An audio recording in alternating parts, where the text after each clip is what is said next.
So I nearly didn't make this episode. I felt like it might be really self-indulgent, the imposter syndrome, the RSD, everything else told me, well, nobody cares.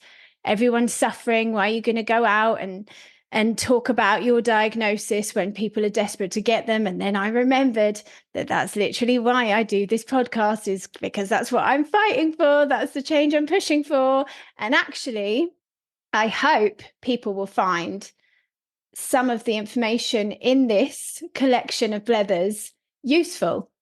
If not useful, then at least validating. But actually, I have got some pretty big insights to share. And so I realized the value in it, but I wasn't sure how to go about doing my 2-year episode. So if you haven't heard the 1 year since diagnosed episode, that's available to listen to. But this is 2 years. So I got diagnosed 2 years ago, the middle of January. So what I decided to do was, rather than me just lament on about my life and my discoveries, it's literally making my toes curl with cringe just thinking about it, I decided to do this as kind of like a case study and ask different people from different stages of my life and this safari, their reflections 2 years on from diagnosis. And I got a couple of questions came in from the community that are also featured in the episode. So obviously I meant this to be like 10-minute interviews. And the first one was Steph stuck to the brief and we got that done. And then the rest were not at all. I have spent the entire weekend looking for the golden nuggets in about 30 hours worth of blethers with my nearest and dearest. But I'm really pleased with what I managed to pull out of some of the blethering and nonsense that went on. I finally put it all together and realized that it was too long. And I'd already painstakingly chopped it to bits. So it is now a 2-parter. Because there's no way in hell I'm chopping this up anymore. I actually couldn't, or none of it would make any sense. And on top of that, it is all really important, if not to anybody else, to my personal safari. And that is what I am sharing here on this podcast. So it was really important to keep it all in. So part 2 will be out tomorrow morning. So as ever, I am not an expert. I'm only an expert by my own lived experiences. I'm not a therapist, a doctor. I'm not a coach. I'm not trained or even emotionally equipped. Seriously, you will hear that, to offer anybody advice or support. So I'm just sharing my own findings on this safari. I swear a lot, alarmingly a lot, particularly in the ones where I do genuinely forget that we're recording. And there are some really seriously triggering topics contained in this episode. So please have a read of the description before diving in. And there is a link to resources for support. And as ever, I do make light of things, but that is only to soften the blow. Like this is some hard-hitting stuff, but there's also some really, really positive stuff that I'm really excited and happy to be able to share with you. I'll stop talking now because Lord knows I do enough of that in the next 2 episodes. Seriously. ADHD has feelings. ADHD AF. ADHD has feelings. The podcast. ADHD has feelings. ADHD AF. ADHD has feelings. The podcast.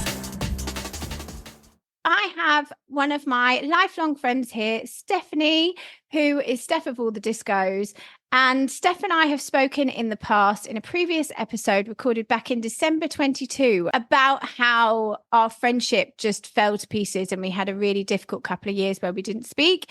And it's just a really, if you haven't heard it already, go and have a listen. It's the All the Discos bonus blether, because we're no strangers to conflict. And if you're going through conflict, it just goes to show that with some self-awareness and communication, all wounds can be healed. Hello. Okay, so I've got 2 questions for you from the community. Question number 1 is, what has been the best thing about getting your diagnosis? I think the best thing for me about getting the diagnosis, and actually let's be real here, I don't know who I was then for a second, but like truthfully, like the I still had imposter syndrome even after the diagnosis. I still thought I've hammed this up. I can't, you know, because the idea is I'd built up so much shame and mistrust even in myself, you know, that I was like, I don't get a pass. I don't get to actually be a decent human being, and there be a reason for my erratic and behavior that has caused people distress in my life. I'm just a bad person. So even with that medical diagnosis, it still took me some time. But what it gave me was the space, like it was only a tiny bit of space to begin with. It gave me the space to think that things could be different. Yeah. And gave myself permission to just bit by bit, a bit less every day, think that I'm a piece of shit. Just a bit less, bit by bit, and the possibility that things could be different. So that is on a personal level, that was the best thing. But really, the best thing to come out of my diagnosis is this podcast. Yeah. Because the fact is, I did wait already. By the point of getting diagnosed, I'd already waited 3 years on the NHS. And it was privilege. It was Big's job that gave me access to private healthcare, which meant I got seen within, I think it was 4 months, 3 or 4 months from finally going, oh, okay, I can get access to this and I don't have to wait on this list anymore. When I saw how quick and easy that process was for me in my privileged position, and paired that with knowing the statistics that are out there and how big a problem this is and how many people are waiting and the difference that that makes at that point, it was, you can cross over this line and basically have a new life. The best thing that came out of it was me going, well, now I've got this knowledge and I've got all of this rage from the justice sensitivity of it and this experience of having an easy diagnosis. Now I'm going to go and fight for others because things are really fucked and I'm not having it. And, you know, it's a bit like, I don't know if you've seen, what's it called? The Most Hated Man on the Internet. Have you seen that? No, I haven't. Yeah. So basically in it, I won't tell the whole story, but the person who says, right, mate, I've had enough. Yeah. It's just somebody's mum, basically. It's a woman who's had enough of everyone's fucking bullshit. Yeah. It's that whole, like, if you're not angry, you're not paying attention or whatever it is. It was just that. It was just like, you know what? That's enough, guys. I've had enough. Let's fucking go. So that, basically. Yeah. Yeah, if that makes any sense. It does, absolutely. So your second question is, what has changed for you between your first year anniversary and now? Well, so much. On a personal level, I think the thing that I really identify is that I have much less rage and much more hope. Yeah. So it's a funny one because, I mean, I did that interview with my friend Jamie. I'll put a link to it in the blurb actually because it's amazing. But in it was kind of like just after the tour, it was summer. Yeah. And I'm saying literally in that interview, I'm like, gosh, I think season 2 is going to be shit. Nobody's going to listen because we're totally fucking happy now. Everything's great for us on a personal level. So perhaps it won't be as good. And then obviously Dawn left and everything got very, very tough. So it came back round again. That grief cycle came back round again. And that's what I've been navigating. But definitely in terms of my own grief and rage, that has lessened. So now it's trying to channel it, because I can get very, very caught up in when somebody's struggling. Had a situation this morning on body doubling and somebody was in distress. And luckily, you know, there are so many amazing people in the community. We were able to signpost in the right place for that person to get support. It made me really obviously worried for that person, but also really angry because I looked at them and I'm like, well, this person is in their 30s. There should be support in place already. And so then you look at that on a one person level, and then I zoom out and look at the bigger picture and I'm filled with rage again. And that rage can propel me forward, but it's also not very healthy to live in a constant state of rage. Yeah. So it's trying to find that balance, but I can definitely identify on a personal level that I feel much better in myself. And in terms of what has changed, not just in how I feel, but it's in learning in how I do things. I am really practicing what I preach now. I have to put support in place, and that is what I'm in the process of doing.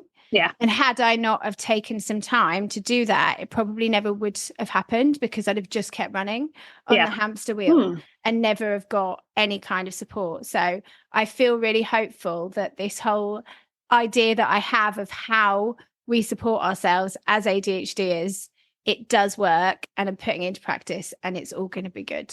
That's my feelings. Good. It is all going to be good. That's a question. I got to the end of it, and I was like, I don't even know what the question was anymore. Difference between now and a year ago, but it has, because again, like, so much has happened in the space of a year.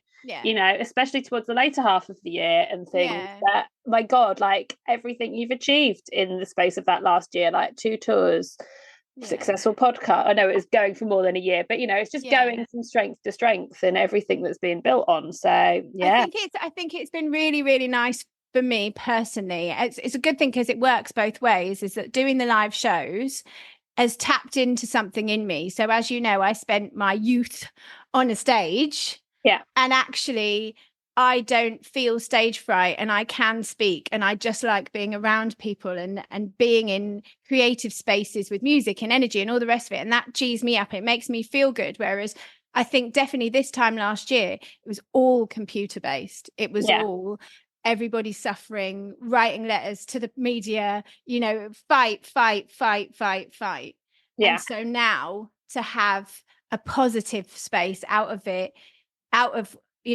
because I'm not an indoors person, I'm an outdoors person. So to be able to be out with ADHD AF, to be able to connect with people in real life, and to make people feel good, have a good time, and actually lean into the skills that I do have, instead of constantly trying to reply to emails that I don't have the skills or the spoons to do, that's a really good thing.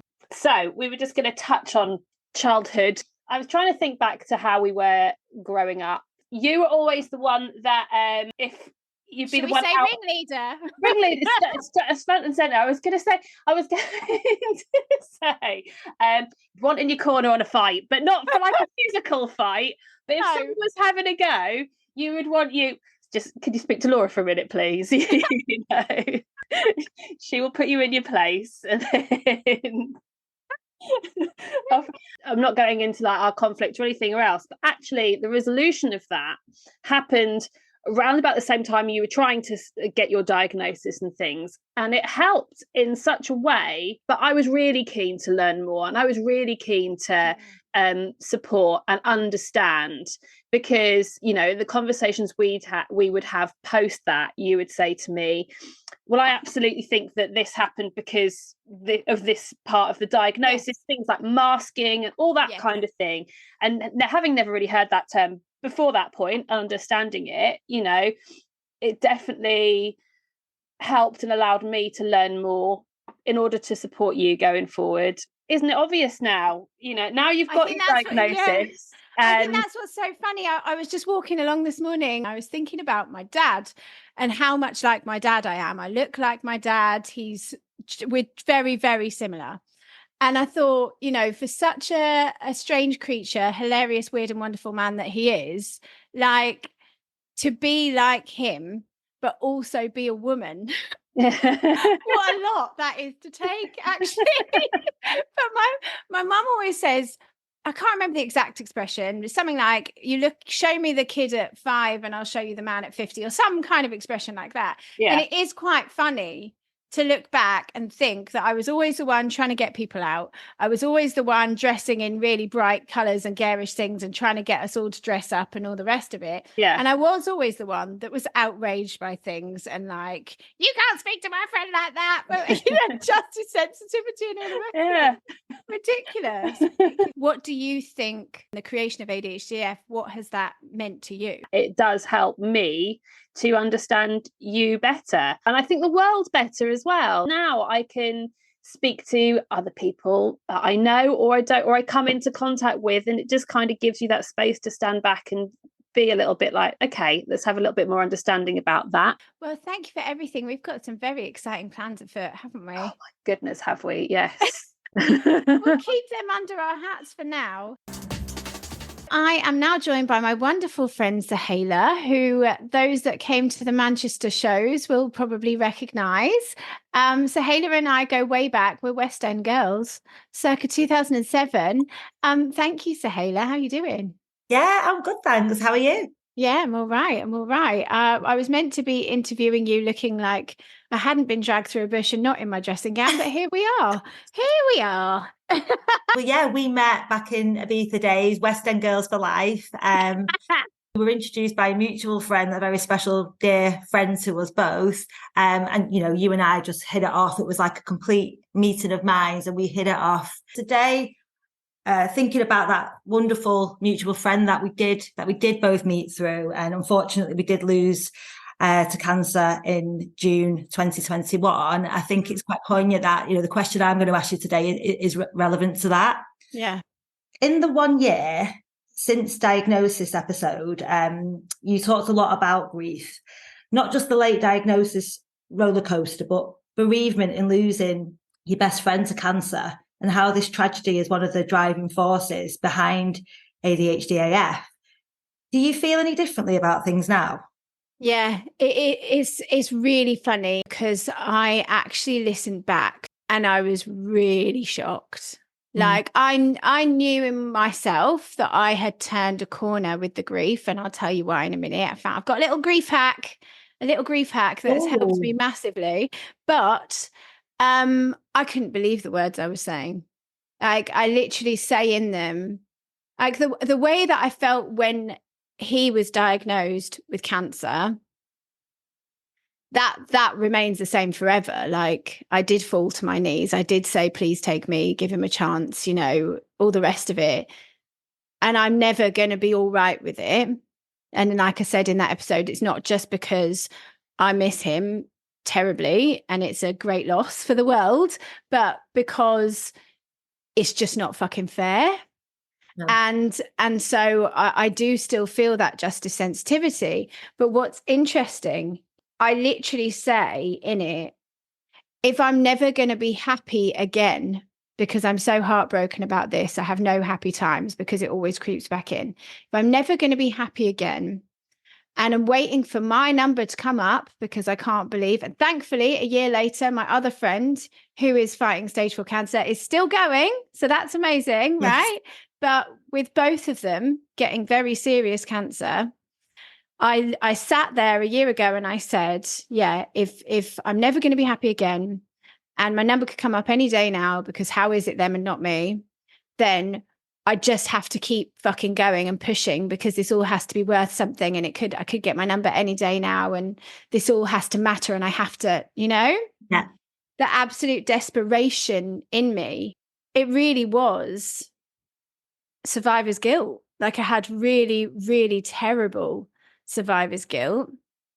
I mean, I could even go as far as to say one of the many reasons that I left Ibiza was because I didn't deserve to be there. I didn't deserve to look at that sunset, look at his favourite sunset whilst he's at home fighting for his life.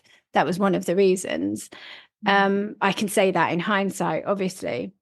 But I'm still alive. I haven't got any awful diagnosis. My health is fine, touch wood, so far. But I don't feel that ticking of time. I think I've said in the past that time blindness presents in a way that I do feel time slipping away from me, slipping away all the time. But it's not at this moment in time, it's kind of shifted. It's not that it's slipping away and I could die any day now. I mean, what a way to live. I can't believe I thought like that all of the time. But now it's more that time is ticking and people are suffering. So yeah. I still have that quick, we got to go. But it's shifted. It's not about, I've got to make this world a better place before I go in his name. That's kind of gone a bit, which is good. But what's interesting as well about that, and I don't know, I might have shared this on the podcast before, but I've definitely shared it on another podcast. I shared it on Rosie Turner's podcast, Untangled, is that actually it was something that he said to me that is the real driving force behind my involvement in this podcast, why I ventured into it. And he said to me, so his perception was that cancer is, well, anyone's perception, cancer is a fucker, right? Oh, we hate cancer. It does not discriminate, right? It can be any one of us, any age, any gender, any whatever, at any time, right? But what he said was, with people getting cancer or people getting sick or in accidents or injured or whatever all the time, anybody who does have their health has a golden ticket. And what he basically said to me was that he was asking me, I'm going to cry, sorry. Oh, I thought I wasn't going to cry this time. He was asking me to spend his golden ticket for him. That's what he asked me to do. He said, you've got a golden ticket. Please, will you use it? Like, you've got to put it to good use and you've got to have at it and stick your neck out and say yes to everything and fucking do everything, because I can't use mine. I've lost my golden ticket, but you've still got yours. So you have to use it for me.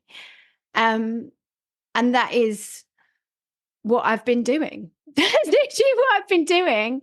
But I think the difference in how I was doing it before, it was so severe and so desperate. And now it's more in a hopeful way and in an honourable way, definitely. Sounds as if it was the fear, wasn't it? Yeah. And now it's a sense of urgency, but with a positive, with a hopeful energy behind it. Yeah, exactly that. So with grief getting better, and I did want to share this anyway, is my little grief hack. So this is such a random story and it's fucking ridiculous, and you will find this funny. This is really silly, right? So our relationship with him, it was always, some people don't like the word bants. There's no other word for it. It was just constant piss-taking ridiculousness, like constant barrage of nonsense and calling each other names and whatever else, right? I was in the car one day. In fact, it was about a year ago, actually. It was, because it's my friend's birthday. So it was February last year. I was sat in the car with Big and this song came on the radio. And I'm not even going to tell you the song because I'm that fucking ashamed of it. So this song came on the radio. To my ear, it's not a shit song. You should never say anything shit. It's good to somebody and somebody worked hard on it. But to my ear, it sounds like horrible EDM noise. It's not a song I like at all, right? Yeah. Now, for some reason, I'm mid-conversation with Big. We are driving along in the car and I just started to cry. It hit something in me. And out of nowhere, I was in the depths of grief and I was howling, crying. I couldn't quite put my finger on it. And then afterwards, the song kept playing in my head on a loop. And I was thinking to myself, what is it with this song? What is that fucking song? And what it is that it was his and his ex-girlfriend from a million years ago. It was their song, right? And I remember absolutely fucking ripping the piss out of him for this being their song. Like, are you fucking joking? Like, what the fuck? I remember ripping the piss out of him about it. And it was just us laughing about it. Anyway. So I don't know where this came from or exactly when it started, but it would have been not long after that. I went for a walk because obviously I live on the beach, and I went for a walk along the beach and I thought, do you know what? This fucking song won't get out of my head. I'm just going to listen to it. So I put the song on and right as rain started to fucking howl my eyes out again. And then I think I was crying so much because it's quite a long walk along like the promenade, it's about 6 miles. I was crying so much that I didn't realize that the song was on a loop then. It'd been playing for quite a long time. And eventually I kind of realized how much I hate that fucking song, how ridiculous he was, or how funny he is up there, wherever he is, whatever. And in that moment, I just started to laugh. And I was walking along and I'd gone from crying to pissing myself laughing, like in my head when this horrible EDM fucking cheesy crescendo rises. I could see like in my head, like all these flashes of memories of moments. It was like, well, it was like spending a moment with him. Wow. And then by the end of it, I was pissing myself laughing. And I actually looked up at the heavens or whatever. And was just like, fuck you, dickhead, like kind of thing, and laughed. And then it became a thing because the grief was still there, and I was still very much in the thick of it. It was like, there's that expression that grief is love with nowhere to go. And so it was like I found a place to put it. And so I would just go out when I needed to, and I would put the song on and I would listen to the song until I stopped crying. And sometimes that would only be once, and sometimes that would be 6 fucking times. But I'd just keep listening to it. And I actually did it again for the first time in ages. I did it again yesterday. I was having a difficult morning, and I had about 10 minutes left of morning body doubling for I had to check back in with everyone. And I was just like, I need to go and see him. I need to go. And, I guess that's why people go to graves or, whatever. I need a minute with him. And so I ran out. I put my coat on over my dressing gown, my shoes on, went round the block, tears in my eyes, but didn't properly cry. And then was like, right, thank you. You've just reminded me what I'm doing this all for. Golden ticket. Let's fucking go. Went back in. Boom.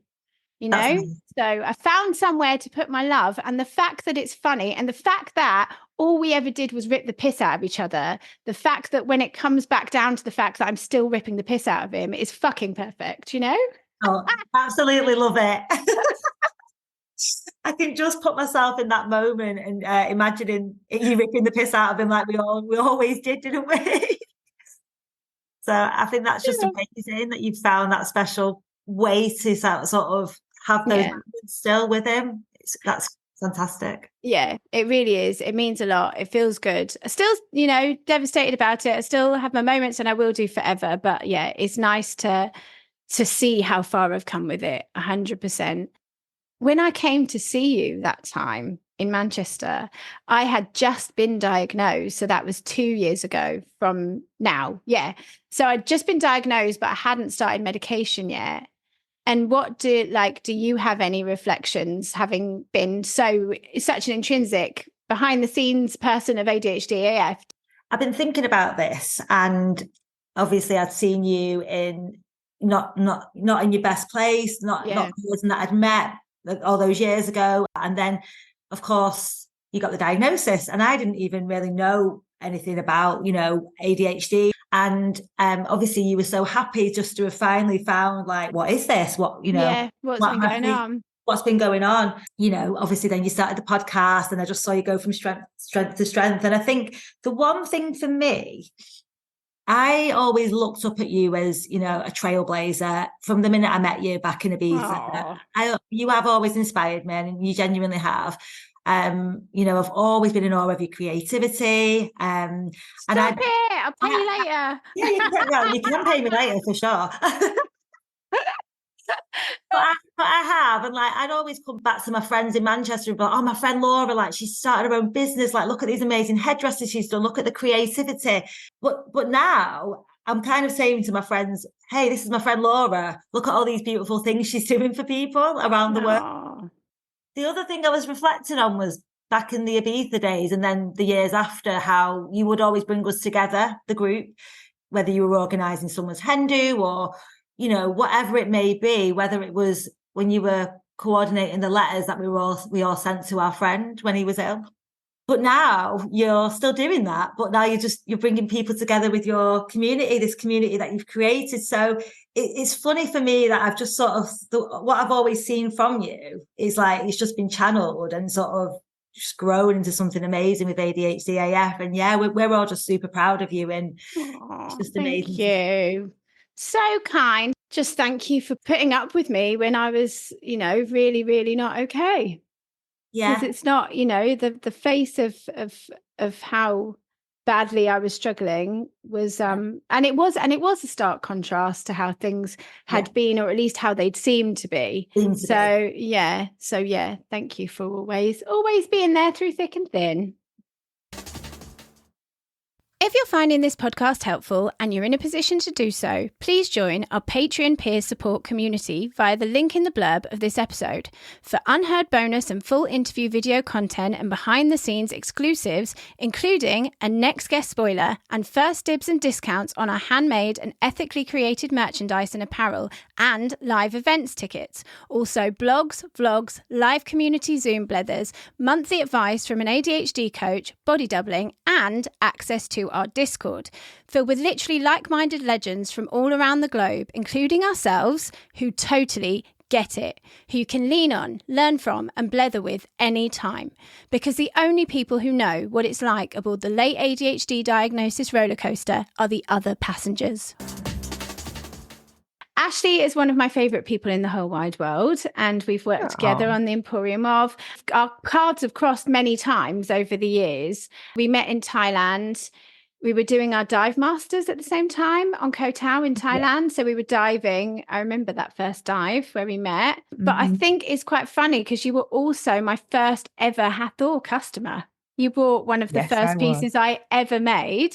Our paths crossed, but then a lot of it has been at a distance up until when it was your wedding that I organised in Ibiza is when we got close, because we got so used to voice noting back and forth. What about this? What about this? What about this? We just got used to speaking to each other pretty much every day through that process. But really what you experienced firsthand and what you saw through the lens, and then all of a sudden I fell down a massive fucking hole. I mean, we didn't have much time as close friends before you went through a really hard time.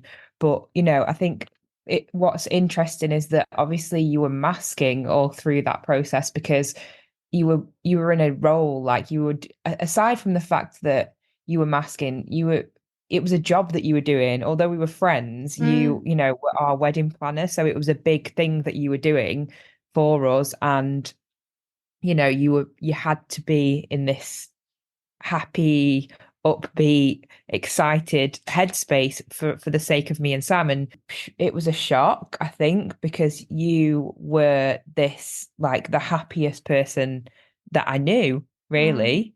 Or so I thought. Well, I was fucking trying. You were trying, yeah. You were really, really trying, and it was, and then it just became really apparent that you were battling really hard, which I just found so sad. But also at the same time, like, you know, you've always had the most determined spirit, so there was no giving up in you, and I feel like, we really kind of got to know each other through that time. I think it's quite funny as well. It's like a lot of the time, because I've said many times when I did come back to the UK and I did really, really fall down, and that was serious, dark times, I was distressed that a lot of people didn't have any sympathy for me. And it was a lot like, well, how could you be unhappy? You've been living the life in Ibiza. But what's interesting is, so much of my social media, although it might not have outwardly looked like it, so much of it was promotion. I was promoting my services. So even though it looked like a personal page, it was still business. I was saying, look, here I am, and I'm at Glitterbox putting glitter on people, and I'm here and I'm doing this wedding. And it was all promo, really. Yeah.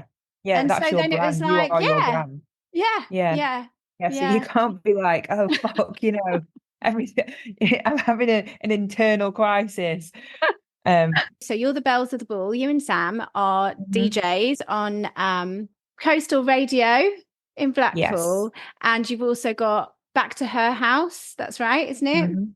And we did stuff with the Emporium of, and I've actually forgotten what my fucking point was, so give me a second. So is it fair to say that through the podcast and through performing at ADHD AF events that you have discovered your own neurodivergence? Is that true? Yeah, absolutely. You know, I think everybody's different, but it's just a cliche, isn't it? I just thought I was kind of a weirdo. I've always spoken to myself about how I am out loud. I talk to myself out loud all of the time, need instructions of how to get from A to B, and that's kind of my coping mechanism.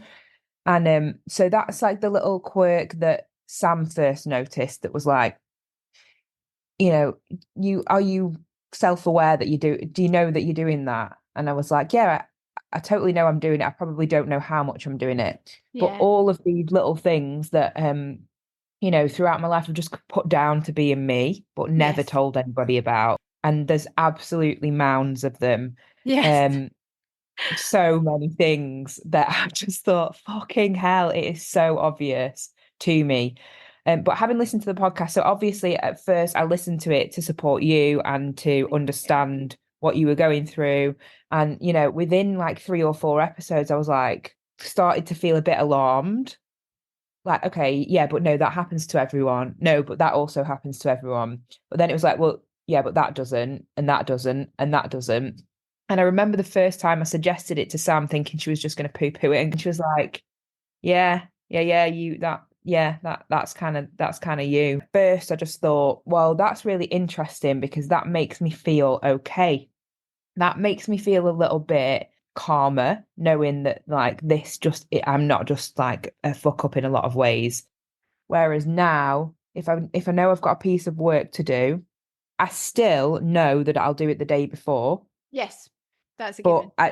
But I'll spend like maybe a month thinking on, you know, hopefully I might think about doing it today, and spending. So I'm effectively spending a month avoiding doing it, knowing that I'm going to do it the day before, or maybe 2 days later than it's due. Yeah.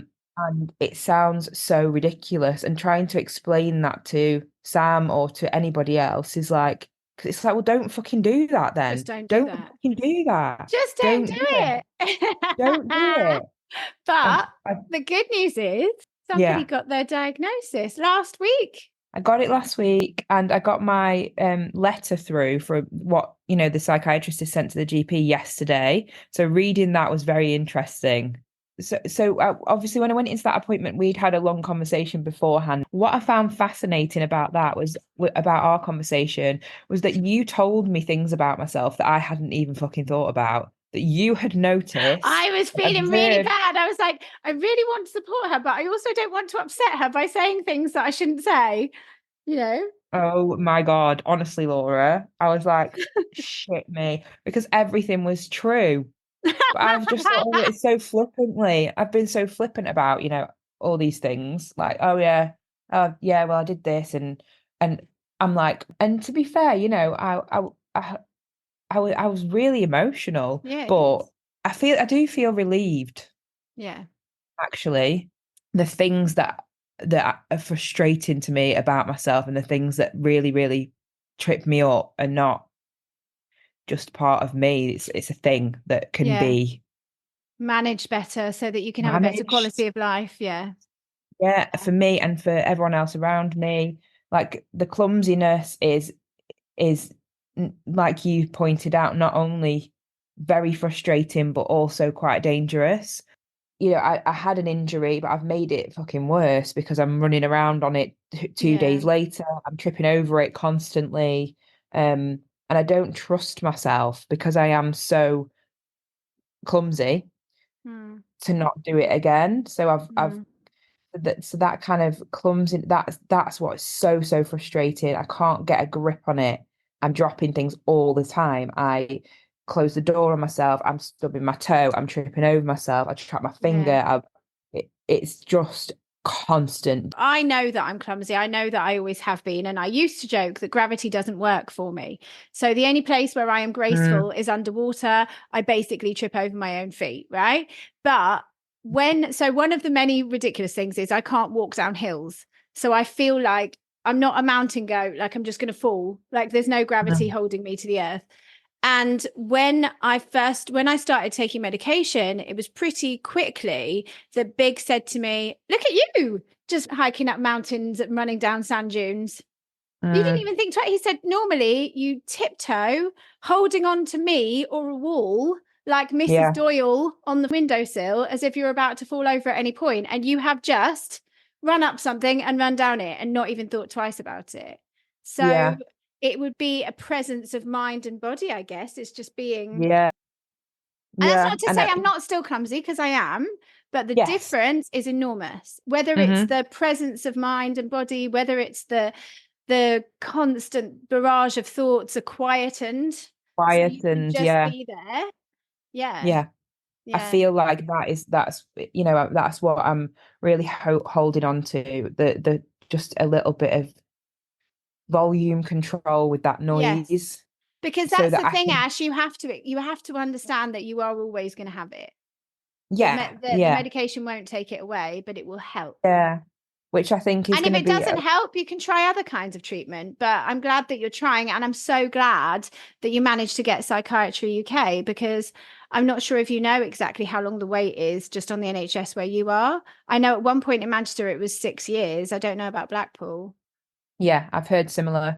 You know, when we were working on the Emporium of and everything together at Soup Garden Party and stuff, like, you have seen me firsthand throughout the whole of this period of ADHD AF. What do you think? Can you see a big change in me in the last year in any of it? You know, I've never seen anybody so determined and so focused. Fucking hell, like the focus is unreal. You have got like a fire lit under your arse, like you are on one. Really proud of you, and I feel like it's incredible what you're doing, and I know that you won't stop until you are satisfied with the end point and the goal.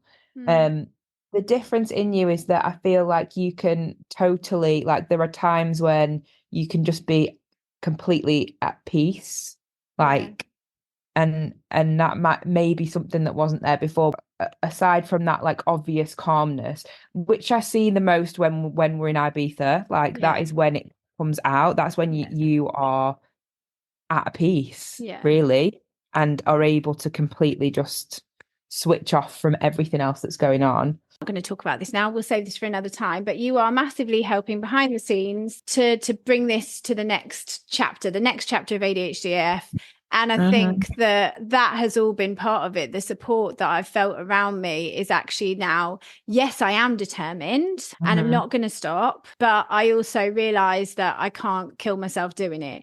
So to now be able to get the people around me that I really trust and go, okay, you hold that bit and you hold that bit and you hold that bit, and then I can kind of breathe a bit. So for me, that's what's changed. So thank you so much for all of your pearls of wisdom and for facilitating that and for just sticking by me when really things got really fucking weird there for a bit.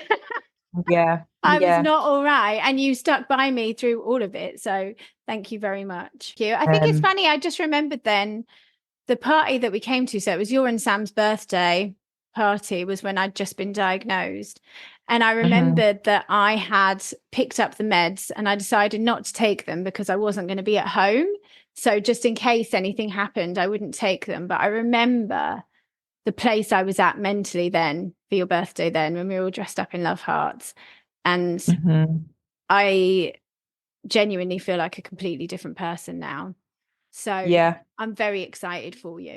It's not smooth sailing and it's not just going to be like that. And you're going to have peaks and troughs and go round and round with how you feel about it. The more and more realizations that you have and how you navigate treatment. But really, from 2 years from when I was in your house, then I am a completely different person. I would just like to point out that, you know, we have a tiled floor in our kitchen. On that night, is coming out. On that night, before you had started taking medication, you I'm not going to say one last time, but you royally fucking decked it and cracked our tile in our kitchen, and it's still there. It's still there, and forever will it still be there as a mark of the last time Laura wasn't on ADHD medication. It's a memorial. Oh, amazing. No, it was a graceful fall, actually. And you were just like, oh, you just got back up again, swanned out to the bathroom. And I was like, that was fucking hilarious. Does she not understand how funny that was? I'm just so used to falling over that it's just not a thing at all. It's like, straight back up again. Here I am on the deck. Everyone's like, oh, are you all right? It was loud enough, you know, it was loud enough. It cracked the tile, for fuck's sake. And you were like, oh. So as if the editing wasn't bad enough already, and it wasn't already choppy and chaotic enough, This next interview really takes the cake because it isn't an interview. It is a literal conversation in which I genuinely forgot we were recording, to the extent that I didn't even stop to do a proper introduction, to do any kind of back and forth questions. It is just, you are basically eavesdropping on a conversation at this point, in which I swear a lot. This felt like a good point to come in because we're talking about something that all of us collectively, not ADHDers, but the world over, share, is the detrimental effect that the pandemic had on our mental health. Again, I just want to apologise for how bad all the editing is. Please be kind. I am actually hearing impaired.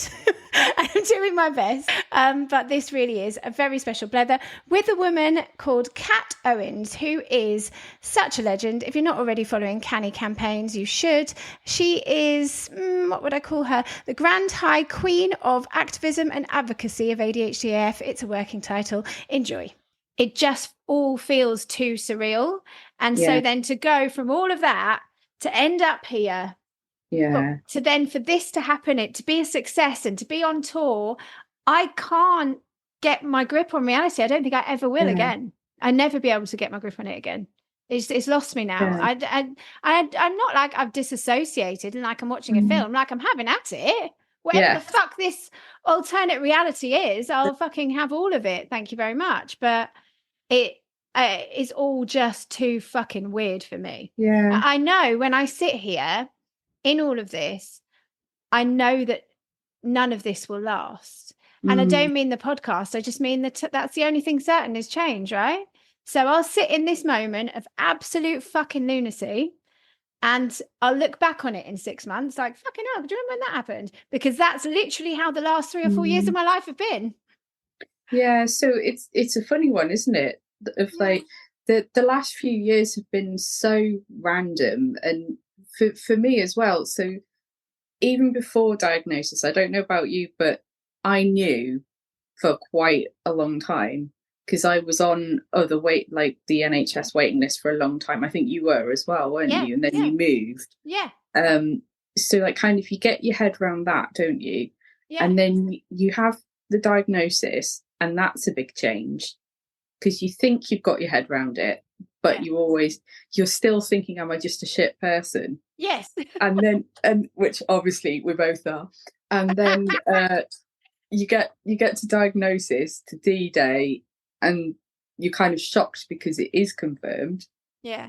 And then after that, you've got meds, if that's the route you go down, and that all changes.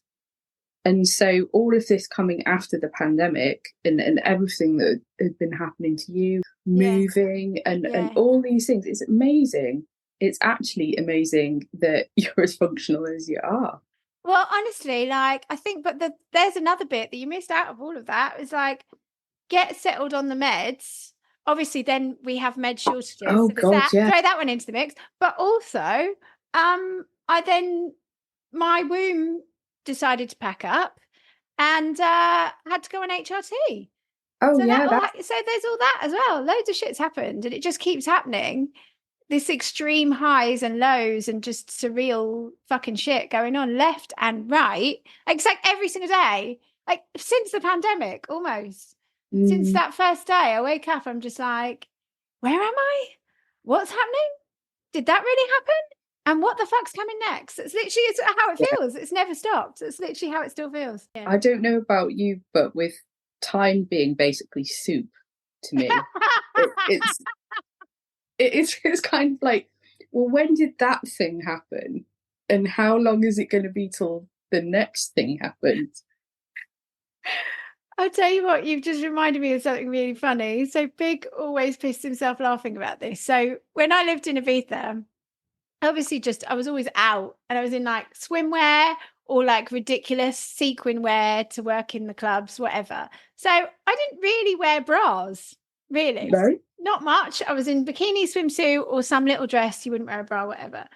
And then when I moved back to the UK, Big's like, let me buy you some nice underwear. Let me get you some nice underwear. And I was like, okay, yeah, I'm like a 36B. And he's like, when? Like 15 years ago? What the fuck are you talking about? No, you're not. I was like, that's what my bra size is. Like, Laura, literally, can you just stop and think for a second When did you actually last get measured up for a bra? Honest to God, I don't think it's since I was a teenager, Kat. Yeah. Where did the time go? And obviously I'm not a 36B. And, but it's just a perfect example of time blindness. It's just like, yeah, literally, that's what size is. I'm not thinking 25 fucking years have gone by or whatever. My husband always says, all roads lead to here. Yeah. So, because I'll sometimes be sobbing on him saying, I wish life was different and why couldn't I have felt like this earlier in my life? And then he'll say, well, if you did, we wouldn't know each other. Exactly. And do you ever have this conversation with Big? All the time. One of the main messages of any of it, I actually said this on Rosie Turner's podcast the other day, is that things were tough. Things were really tough for me and Big in the beginning for all sorts of reasons. And we fought through it. And then we got married. And 6 months later, we were in lockdown.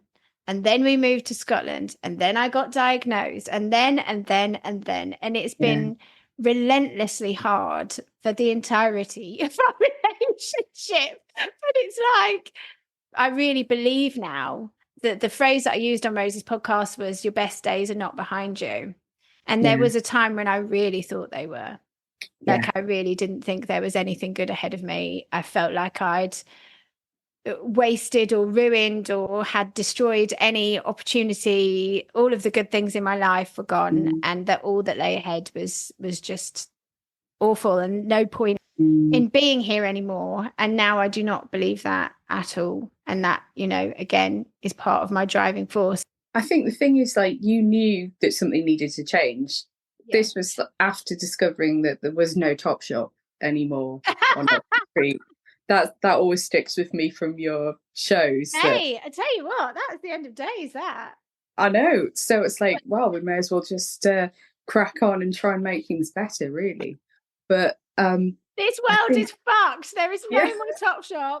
Oxford Circus. Well, I don't think we're ever going to bring Topshop back to the high streets, but, never say never. And that's my next mission. Yeah. I've obviously known you more, like, I've got to know you more since last January, because we were talking about the debate and all those kind of things, and then we started talking a lot more. I think you've changed loads. Like, you're still you, but talking with you, working with you, and your kind of understanding of what you need from life is radically different. Really? Yeah, it really is. Oh, wow. Yeah, and I think you can be really proud of that. And it's hard to see when it's you.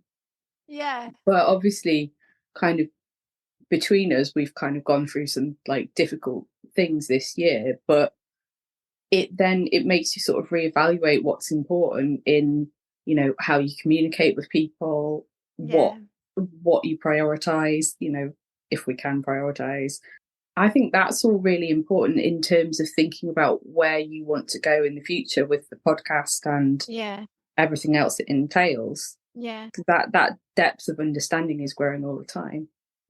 I think I was very naive. I can't fight for something if I don't believe in it. So I have to believe it. And I do believe it. So every now and again I'll say, no, Laura, this is going to take 20 years and whatever else. And then I'll just be like, no, I'm not having it. Because if I let myself believe it, then I wouldn't be able to keep fighting. Yeah, no, I can understand that. And this is the funny thing about us working together, isn't it? That you're just like, well, let's do the thing. I don't even know if it's like being a realist, but like, I've seen processes through my life and have been like, well, you have to do it like this, you have to do it like this. And it might be the only way to make change happen is not to follow those processes. And, jury's still out on that one. Oh, I'm glad you said that. I mean, I feel like I ought to, since it's, got to put it on record that we could do this, you could do this, this could happen. And that is important. We could eat the rich. We could eat the rich. We could eat, in fact, we may well eat the rich. But in the interim, I think this is why it's important to work with people with different skills and different outlooks. So same core belief and drive to get things done, but okay, so the process might not be the way to do it, but we're going to follow the process. But as well as following the process, we're going to throw in a few curveballs. Yeah, absolutely. Because I suppose the process is the groundwork, and then I can keep trying to throw a disco ball in every now and again of like, surprise, suckers. Yeah. I think so. I don't know. I think I'm just such a weirdo. None of it makes any sense to me. So I'm just like, in for a penny. Let's go. You know? We need weirdos in this life. And I've always known I'm a weirdo. I didn't know it's the whole alien spaceship planet thing. I didn't know that other people were also weirdos, and it wasn't something you had to shamefully hide. And then I met my group of mates up in Newcastle, and I was like, oh God, there's loads of us. Yeah. And then finding the ADHD community, like, there's absolutely tons of us. And then being part of the ADHD as females community, it's like, oh, these are my people, for sure. My people. And you've made that. That's pretty good. I just want to say to you that you are literally the person who gave me the strength and the confidence to stick my neck out. Because sometimes, and I don't know if this is an ADHD trait or if this is a me trait, but sometimes I think that things are very obvious that are not actually very obvious at all. Mm. And so you were the one that came into the community and you said kind of like, why are we not using this for activism or something? Not like that. Yeah. And I was like, but we fucking are. That's what we're doing. Like, why do you think I asked this question? It's research. That's what I'm doing. I'm rallying troops. I'm asking the questions. I'm getting the conversations going. It's kind of research. It's blah, blah, blah. And you were like, oh yeah, but you could just actually do it though, right? I was like, yeah, exactly. Oh yeah, I could just actually do it. It literally took that, because I don't know what I thought would happen.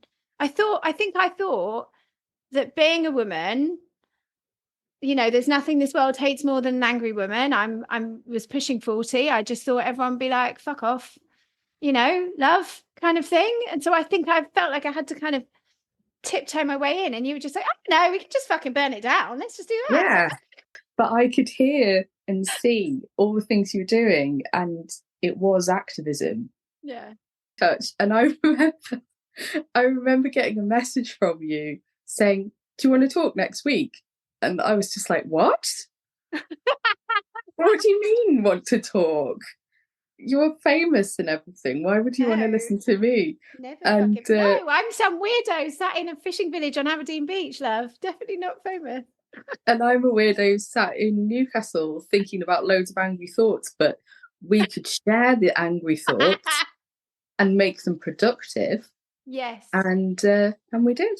And Channel here we are. Rage, and here we are.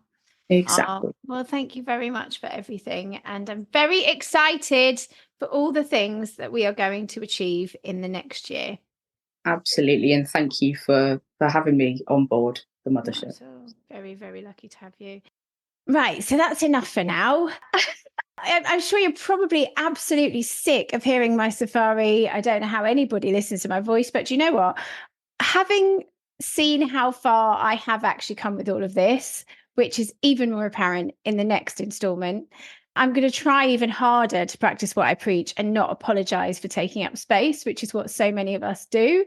It was Nicole Nadler, who pointed out to me, yes, Laura, you should be sharing your story because that's the point of the whole podcast. So that's what I'm doing. Please have a listen to part 2, which includes Nicole Nadler, Ali McDonald, and the big man himself with some serious reflections, who has obviously seen everything behind the scenes. I'm gutted I couldn't put it all in one episode, but that was a step too far. I definitely would have absolutely drowned in those really shit daydreams. That RSD would have absolutely had at me all night if I'd have put out an even longer episode than this already is. And on that note, I will shut up. Thank you so much for listening. Thank you for supporting ADHD AF for believing in this. And thank you to everyone who has joined the very special Planet ADHD AF online peer support community. I very much look forward to speaking to anybody else who wants to join. We have welcome meetings coming up. We have a live blether on the 31st and just all sorts. There's arts challenges and peer support and morning body doubling, and just so much more to come that I'm so incredibly excited about and can't wait to share very soon. If you've enjoyed this episode, please hit those stars. If you're on Spotify, comment in the comment section. I hope that you found some of this relatable, if nothing else. My real hope is that somebody might find some closure in their grief with my little nerdy weird hack. I hope that's been helpful. It's really helped me. And yeah, I really will stop talking now. I mean, I think the fact that I honestly thought I could interview this many people, do 10-minute interviews, put it all together in one episode, and it actually even happened, is probably the most ADHD thing that I've done this week. I never learn. Seriously.